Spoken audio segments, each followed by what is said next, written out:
About 2 months ago, we caught up with Michael Robinson in Las Vegas, and today we're in Silicon Valley. And since that time we saw him in Las Vegas, he made a big announcement. Why don't you tell us a little bit about TORQ? Well, TORQ was presented at the Geneva Auto Show in March 1st of this year.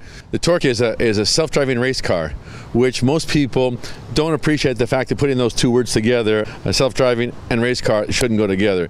In reality, it's a wonderful, wonderful project because of the fact that race cars have historically tested innovations before they go into production. So that's what we're doing now. We're putting the cars on the track, testing this innovation before we put it on the streets and amongst other cars. So it's a really exciting project. And the other wild thing about the TORQ is there's no windows, there's no glass on the outside, and everybody says, well, you can't possibly drive around this car with no glass, let alone a race car with no glass. And the fun thing is that we've replaced glass with a whole ring of OLED screens on the inside, which not only allows us to see much better than any Mitsubishi, any Ford, or any Toyota. It also allows us to put information on those screens, which now puts us in the digital age, so we can put information on the track, on the screens, and do a lot more input-output with the screens thanks to digital information floating on the visibility. Well, that's really going to change things, and it's the start of something bigger, and I think that's one of the reasons you came here to Silicon Valley. Why don't you give us the impressions of the week we've had together here in Silicon Valley?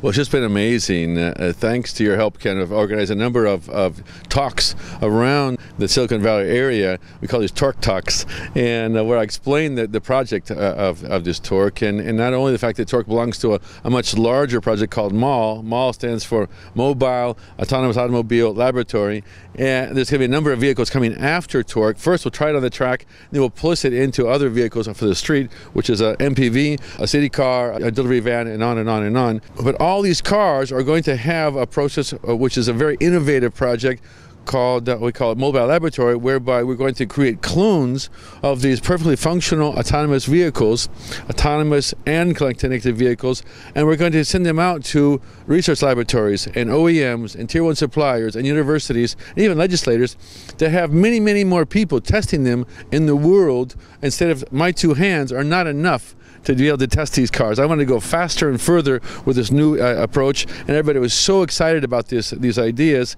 It's interesting traveling around Silicon Valley, talking to people about these decidedly provocative concepts.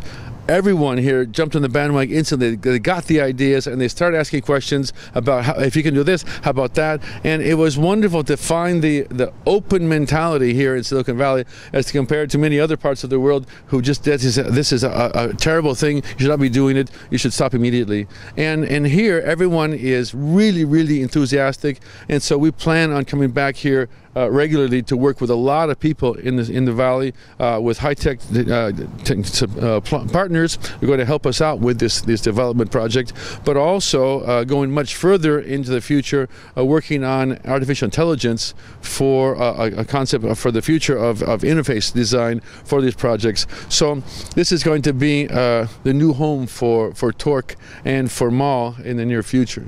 Excellent. Well, Michael, I appreciate you being here in San Jose with us. Well, thank you very much.